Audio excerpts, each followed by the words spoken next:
Nkwaniriza mu programu Manya Ensonga. Programu eno tutunuulira engeri ebintu gye bitambulamu mu ggwanga ne tubikubaganyako ebirowoozo.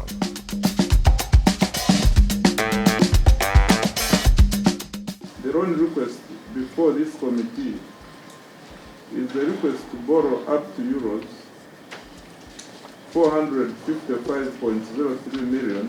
Minisita kyabadde kiri nti gavumenti evulula byovu tekyayinamu wadde otuzzi mu musaayi olugiyimirizaawo.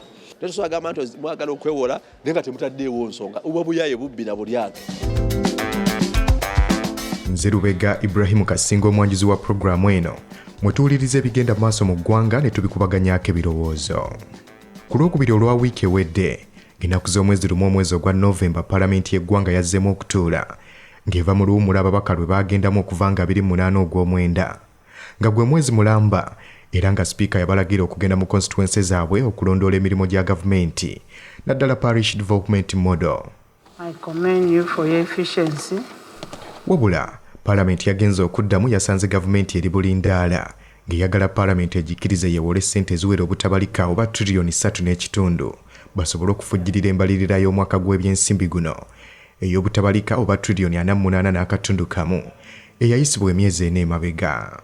We approved the budget in May with various sources of revenue, including budget support borrowing. Okusinziira ku Minisita w'ebyensimbi Henry Musasizi, gavumenti ssente zino yabadde ezeetaaga mu bwangu nga kino Parliament yakituukiriza ensonga zino bwe yazimumuunyizza mu wiiki emu yokka era nekkiriza gavumenti yeewole ensimbi eziwera akatabalika oba trillion 1.7 nga mu kuyisa ekiteeso kino wabaddewo vaawo mpitewo mu babaka. The only request before this committee is the request to borrow up to euros 455.03 million, an equivalent. At this moment, the way we're handling this loan, it is sending a clear message to everybody that there is a huge crisis in the economy of Uganda.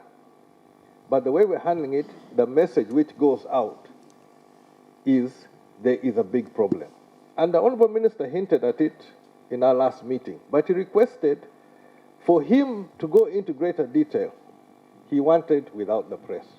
Much as we want to get money to support our budget so that our economy can be properly run, Chair, this is a very high cost. So we would like to get clarification from the Minister. What are the development projects that are going to be funded with this particular loan? Okusinziira ku Minisita omubeezi ow'ensonga z'ebyensimbi Henry Musasizi, akatabalika oba trillion 1.7 nga mu dola ze za America 464 zigenda kuggyibwa mu Standard Chartered Bank eya Bungereza. Ono era agamba nti baasalawo okukozesa banka eno kubanga ye yajja n'amagoba amatono. We approved the budget in May with various sources of revenue, including budget support borrowing. Today, what brought me in the committee was today the 1.7 trillion loan, which we are borrowing from Standard Chartered Bank, UK, to finance the infrastructure obligations and the other development budget obligations for this quarter of the financial year. Wabula kyategerekese nti Standard Chartered Bank egenda kukola nga kayungirizi oba omukwanaganya wa gavumenti n'ebitongole bino ebigenda okutuwola ssente. Era ng'ebitongole bituufu ebigenda okuvaamu ssente kuliko Nippon Export Investment Insurance oba Next mu bufunze nga kino kitongole kya bya busuubuzi n'okukola ku bya insurance e Japan ng'era eno yakuvaamu obukadde bwa pawunda 272 ate obukadde bwa pawunda 182.7 zeewolwe okuva mu Islamic Corporation for the Insurance of Investments and Export Credits okuva e Dubai. Kino kyatabudde abamu ku babaka nga beebuuza lwaki gavumenti teyayituuse butereevu mu bitongole bino okwewola ssente mu kifo ky'okusalawo okuyita mu Standard Chartered Bank. This is a poor deal, wrongly negotiated. The firewall to stop this lies with this Parliament. We must raise the courage, the strength of character, to speak true to power, including the executive, and tell them enough is enough. Omubaka Muhammad Muwanga Kivumbi akiikirira Butambala nga wa kibiina ki NUP ng'era ye minisita avunaanyizibwa ku by'ensimbi ow'ekisiikiriza agamba kino kiraga nti gavumenti amabanja agagiyitiridde nga n'ebitongole biwola ssente tebikyagyesiga nga yeetaaga baakayungirizi. Twakozesezza bloka, twagenze mu kikuubo ne twewolayo ssente. Kitegeeza Uganda tekyasobola kugenda mu banka ey'ensi yonna oba wa IMF oba ensi endala ezirina ssente esobola kutuwa amabanja ku bbeeyi ensaamusaamu. Kati tumakinga mu kikuubo gye tusonga ba bloka. Ne Stanbic Bank, Standard Chartered Bank terina ssente zino. Tulaga nti ku milioni 4 ze tugenda okwewola yo egenda kufunako nga tetunaba kufunako egenda kutwalako 46 10%. Ezo za muzindo gwa insurance kubanga bwotunulira eggwanga Uganda tudiridde South Sudan mu namba eri ya 7 fe tuli ba 6 okuba amabanga ageeralikiza nti senga ogawoze waliwo omukisa munene tigayinza okulemerera okukola ki okusasula. N'olwekyo tewaliwo muntu yali yeewoze ssente ku mukisa gwonna nga ssente ezo azeewolera ku 10% ku insurance tekiriyo. Esinga ebeera 1%, 2% ate odisasula omulundi gumu. Kati naye eyo kitegeeza ezo ssente Standard Chartered Bank kwegenda nayo kutwala nga yo ezerye n'abagiyambyeko okugala ddiiro eno. Ssente ezoogerwako ekitongole ki Next okuva e Japan kyataddeko amagoba ga bitundu 2.9 ku 10 kyokka ate Islamic Corporation for the Insurance of Investment and Export Credits okuva e Dubai bataddeko amagoba oba interests za bitundu 3.1 ku 10. Wabula nga tewaliwo omutemu omulala gavumenti gw'alina okusasula Standard Chartered Bank ng'omusingo.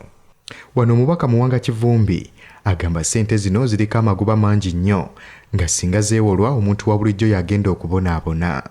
Ssente za bbeeyi nnyo bw'ozigattamu mu myaka 10 twewoze trillion 1.7 tugenda kusasula trillion 3. Bw'oteekamu percentage that is over 64% ku ssente ze twewoze. Eggwanga balitembeeta mpola balitwala mu luse olugendo okubanga lulina amabanja mangi nnyo. Kati ate n'engeri ebbanja lino lyajjamu ebyokuteeka palamenti kuninga mugiyisa olwaleero mu lunaku lumu baamanya nga tuyisa bajeti eno tebagenda kwewola. Kati lwaki bajja bateeke palamenti ku kasenge nti munaku 2 eyise ebbanja lino. Ekisemba ku bbanja lino bw'olitunuuliramu bwe baba babadde basobola okufuna supplementary ne bafuna trillion 1 billion 4 kugamba weewuunya bano abategeka ebyenfuna bya wano balina ze basasudde wali 1.4 trillion nti baziina ne bagenda kwewola 1.7. So lwaki bagenze ku biri palamenti byali eganye n'okugaana ne batakozesa ssente ne tutagenda kwewola. Ekyokusatu tubabuuza bano be baatuwa be baali basinza ssente zitali za bbeeyi be tutunuulidde mu shedu yaabwe waliwo abasobola okutuwa ku ssente ku bbeeyi ensaamusaamu naye kino kye basazeewo. Wabula minisita omubeezi ow'ebyensimbi Henry Musaasizi yamwanukudde n'ategeeza nga gavumenti bwe yateeseza ne Standard Chartered Bank so sina kampuni zino. Mu bufunze gavumenti etwala Standard Chartered Bank nga yegenda okugiwola ssente. So she used her discretion. Omubaka John Bosco Ikojo nga ye ssentebe w'akakiiko k'ebyenfuna aka Parliament aka National Economic Committee agamba engeri gavumenti gye yali yakirambika mu mbalirira nti ezimu ku ssente zeegenda okukozesa za kwewolwa gavumenti esaanidde egende maaso n'okwewola ensimbi zino. As a committee of parliament, we are an enabling committee of parliament. We also look at what the entire parliament considered. Is this money, the 2 trillion, part of the 48 trillion that are in the budget? So we also look at that. And then we also look at it. What impact will it have? Because by borrowing this money, will it affect this year's budget performance? If we don't borrow, are we going to suffocate some activities of government and yet Ugandans need a service? So as a committee... Kyokka ye Hassan Kirumira omubaka owakatikamu nga naye atula akakiiko ak'ebyenfuna aka National Economic Committee agamba yadde Parliament erina obuyinza okukkiriza gavumenti okwewola wabula ate tekisaanidde kumala gakkiriza kwewola okutagenda kugasa ggwanga. And the argument was, if it's going to go to the consolidated fund, then it means that we are not sure what that money is going to be used for. So we would like to get clarification from the minister. What are the development projects that are going to be funded with this particular loan? Thank you. Era nga Derek Nyeko Keko ngono akiikirira Makinde East ng'ava mu kibiina ekya NUP nga naye atula akakiiko kano agamba emitendera egyayitiddwamu okusaba okwewola gyabadde mikyamu nga mulimu n'okupapirira. Okusookera ddala looni eno teyayise mu mitendera mituufu nga rules zaffe za Parliament bwe baba nga gavumenti eyagala okusaba looni. Ekyokubiri iffe tetutambulira ku directives nti babagamba nti mutuule enkya muyise. Gavumenti erina okuba nga yeeteekateeka bulungi ng'era emanyi nti mu kiseera nga kino wajja kubeerawo ebbula ly'ensimbi. Weewaawo temuyinza kuyita abantu lunaku lwa leero ng'enkya mwagala bayise essente empitirivu ennyo nga tebazitunyulidde nga tebazitunyudde mu buvuba kulaba impact ze zirina ku community oba ku ggwanga lyabwe. Weewaawo ssente zino abazidiringisiza aba abagenza okunegotiatinga interest eri waggulu ku Munnayuganda. Emyaka egy'okusasulwamu ssente zino emyaka 10 era emyaka mitini nnyo. Weewaawo tetulina bukakafu nti mu myaka gino egijja mu maaso gavumenti egenda kuba erina obusobozi okusasula ssente zino. Tugenda kuba tukolesa looni okusasula looni ekitagatta at the end of the day. Waliwo gavumenti kyeri okukweka Bannayuganda okutwaliza awamu obutavaayo okubagamba mbeera ki economy mweri nga bawuudisa Bannayuganda okulowooza nti ebintu birungi ng'ate ebintu tebisi birungi. Weetaaga okwanawunsingibwawo state egudde naddala nga tesobola kuwanirira institutions ziwanirira government. It should be announced and it should be clear. They should be honest to all Ugandans that this government is very broke and it can no longer run by itself. Y'omubaka Kabusi Moses nga wa kibiina ki FDC akiikirira kya Muswa agamba gavumenti erina okulekerawo okwewolanga ssente ate ne zikozesebwa bubi.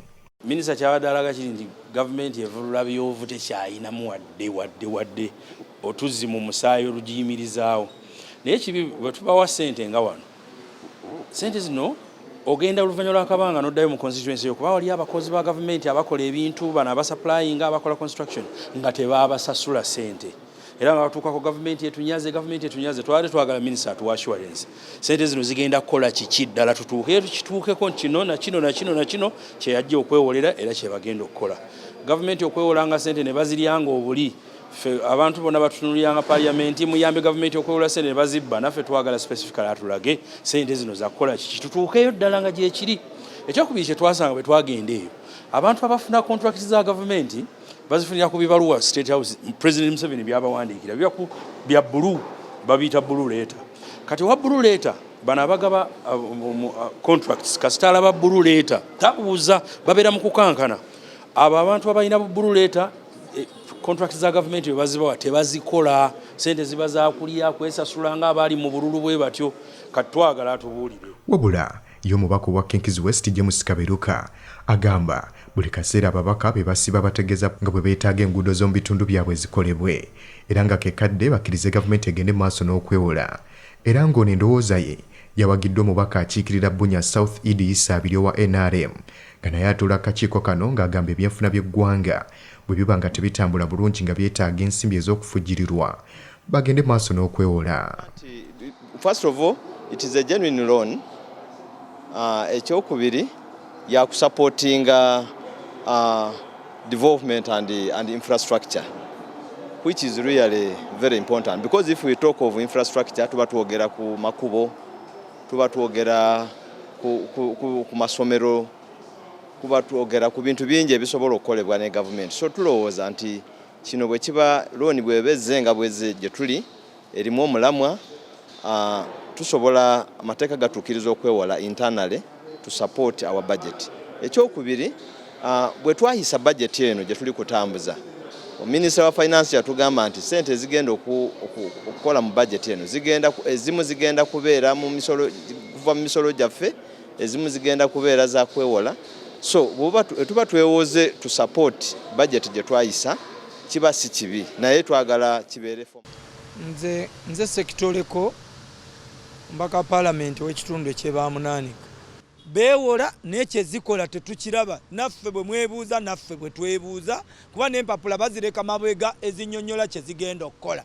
Kitegeeza nti bano banyiga mapeesa bo kwefunira byabwe ne Uganda mugikoze bubi kubanga lino ebbanja omwana wange nange ngenda kusasula n'omuzzukulu ne mmwe abammwe bagenda kubanga bo baalyako waakiri balisasula lye baalya naye ffe abaffe bagenda kusasula lye bataalyako. Ekyo kyetuma nekyemmanyiira ekisembayo ne gavumenti eneetera okusingayo buli muntu kuba kati byesingayo tetubimanyi. Era wabaddeho n'olugambo olunnyonnyola nti n'ekyapa wali ekya Parliament kitagala naye omukulu n'akituwa. Kitegeeza naye wadde bayizoga nti bakiwaayo wamanerenda naye kati embeera eyo kitegeeza Munnayuganda tambula ng'omutwe gwe weekakasa naawe oyinza okuba bakusinze omuyindi oba omukyayina ayinza okukusanga nagga gwe basinzeeyo gwe ngenda naawe bye byange. Ababaka abasinga bagamba gavumenti amabanja gagisusseeko nga kakati ebbanja liri mu butabalika oba tiriyoni 7.7 nga kino kitegeeza nti ebbanja lisinga n'embalirira y'eggwanga. Wabula minisita yategeezezza nga gavumenti bwe yeetaaga ensimbi zino okusasula amabanja g'abo abagikoledde mu kuzimba enguudo, ebizimbe ssaako n'ebintu ebirala. Era ng'agamba singa bano tebasasulwa mu kadde kano amabanja gano gaakukosa embalirira y'omwaka ogujja. Ono era yakakasiza nti gavumenti yeetaaga ensimbi zino okufujjirira ebyenkulaakulana kubanga mu myezi 3 egisooka egy'embalirira y'omwaka gw'ebyensimbi guno gavumenti yasobodde kufujjirirako bitundu 7 ku 100 byebadde erina okuteekamu ssente ebyenkulaakulana. Era ng'agamba singa gavumenti teyeewola ssente zino kijja kuba kizibu nnyo okuzza ebyenfuna by'eggwanga engulu. Ensimbi zino gavumenti yakugisasula mu myaka 10 nga bwe kigirema bagyongerayo emyaka 4 gyokka. Wabula singa eremererwa okusasula ssente zino abagiwoze ssente babeera baddembe okutwala ebintu by'eggwanga ebiri wano ssaako n'ebweru w'eggwanga. Omubaka Muwadankunyingi owa Kyaddondo East kyagamba nti kyakuleetera Uganda ebizibu. Kibi nnyo nti gavumenti eno eyitiriza okusaba kye bayita ssente nga teziriko nsonga. Ffe tetuwagira mbeera yonna yakusaba ssente ne bazitwala bo ne bazimeketa kuba tetumanyi gye zibulira oba bazitwala mu State House oba bazitwala ku lwana ntalo ze tutamanyi kiba kya nnaku. Uganda ena ebyetaaga ebimala batugambe nti luguudo, batugambe nti malwaliro, batugambe nti masomero. Tetusobola gamba nti mwagala okwewola naye nga temutaddeewo nsonga obwa buyaye bubbi na bulyake. Bado bozitwala already tulina question mark ku Ministry ya Finance naye ntiriza bayisa tebaziraga. So tulowooza nti gavumenti ebintu ebikola dibengalye tosobola kujja gamba nti ate okwewola n'ekyokwewala kyo kyennyini nayo kikyamu. Ojja kusanga nti wawo ddira mu Uganda bayita domestic borrowing bali emabega w'okuwola gavumenti bajje batuwambeko ebintu ebyobugagga by'eggwanga. So twagala enkyukakyuka mu ggwanga naye nga ne Uganda esigaze ebintu byayo. Abaffe baagala bisinga olw'okuba twagala obbajja mu ntebe. No, tulowooza nti Uganda eno sigaza ebyobugagga byayo nga by'abantu. Tujja kudda wano lumu nga ne Parliament bagiguze nga tula ku State Square bwe tugenda ku peesa eyo nga bagisinzeyo kati basinga ekisaawe ky'entebe. Tetumanyi batunakeera ku makyanga omuntu wetagisa kulinnyira Kenya nga kino ekisaawe ekyo kyaddiira nga we mulaba kati n'enguudo kati za kusasulira. So tuwangalira tutya mu ggwanga nga abantu bawa emisolo naye nga tebalina service delivery. N'otugamba nti oyagala kubeewolera mu linnya lya ggwanga naye nga twalaze ensonga mwotwala ssente obwo bubbi. Ng'oggyeko ssente zino kyategerekese nti waliwo ssente endala gavumenti zeeyagala okwewola nga ziwera obukadde bwa $140 ng'era zino gavumenti eyagala zeewola okuva mu International Development Association.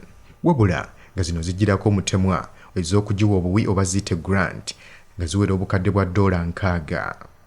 Ensimbi zino gavumenti eyagala zikozesa mu nteekateeka y'okutereeza empeereza y'omutimbagano eya Uganda Digital Acceleration Project. Minisita omubeezi ow'ebyensimbi Henry Musaasizi agamba kino kyakuyamba okutereeza intaneti ebeere ng'edduka emisinde gya yiriyiri n'okulaba ng'empeereza ya gavumenti etuuka mu bitundu gy'etannaba kutuuka naddala mu bitundu ewali ababundabunda. Kuno era gavumenti eteekateeka kwongera kwewolerako ssente endala mu kitongole kyekimu ekya International Development Association nga ziwera obukadde bwa $331.5 nga kuno gavumenti eraba kugiweerako grant oba ssente ezitali za kuzzaayo nga ziwera obukadde bwa $275.6 era nga gavumenti looni eno yagala gikozesa okumaliriza enteekateeka y'okubunyisa amasannyalaze mu ggwanga. Era nga minisita akakasa nti eggwanga lyetaaga amasannyalaze gabeere nga gabunyisibwa gatuuke mu byalo, mu makolero baziyita industrial parks, mu bifo awasimu eby'obugagga by'omu ttaka, mu bitongole bya gavumenti n'ewalala. Ssente akakiiko katannaba kutandika kwekenneenya ziwera obukadde bwa $471 gavumenti zeeyagala okwewola nga bw'ozigattako looni eyayisiddwa egenda okubeera ng'eggyibwa mu Standard Chartered Bank obukadde bwa $464 zikola omugatte gwaza wano obutabalika oba $3.5 trillion gavumenti zeeyagala okwewola.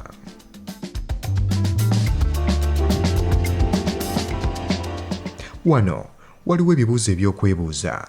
Gwe nga munnansi agenda okuganyulwa ate era agenda okusasula ssente zino, olowooza kigwanidde okubeera nga gavumenti ezeewola? Era olowooza ziyinza kukwatibwa zitya obutakozesebwa bubi ng'ezo ezizze zibbibwa? Eno ye program Manya Ensonga. Nze Lubega Ibrahim Kasinga, kwagaliza okubeera obulungi.